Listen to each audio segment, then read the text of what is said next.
ever seen. Where do you stand on this? Because, look, I think people are very divided, you know, on their opinion of VAR as a whole. But you look at the weekend and you kind of look at it and say, well, this is showing why it's needed. I just sit back and I watched over the... And it's just so ironic that we're sat here talking this time about not having VAR.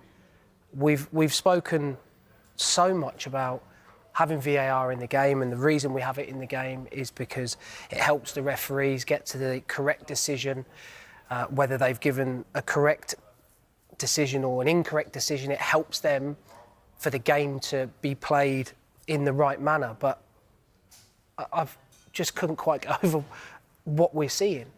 You look at the handball that should have been a penalty, and I understand how they can get it so wrong. Because if you watched it closely, the referee looks over at the linesman who's on that side and says something into his microphone and must have said to him, was it inside or out the box? Or inside or outside the box? And they managed to get it wrong. But everybody else in the stadium could see.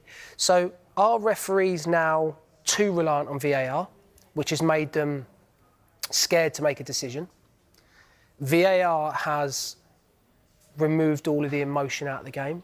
You and I were talking before we came on and did the show that I wouldn't want to be a footballer now. And the reason for that is because the emotion has gone. And what I mean by that is that in my career, the big moments that happened for me personally, the big moments of goals when I scored, or a team, we won something, we scored a goal, you can't celebrate instantly now. And it just seems as if it desensitises the game a little bit. And then we remove it at the weekend, and now we're having a conversation about referees again.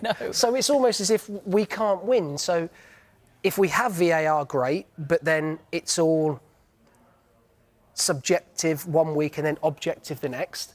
Then we take out VAR and we reintroduce human error, which before VAR was introduced, we were all happy with because we understood that there was an element of human error. But because the Premier League is what it is now, we've had to bring it in. So I don't quite know where it sits at the moment, other than the referees need the help, obviously, because without VAR, there were too many decisions that were made incorrectly. Well, Chris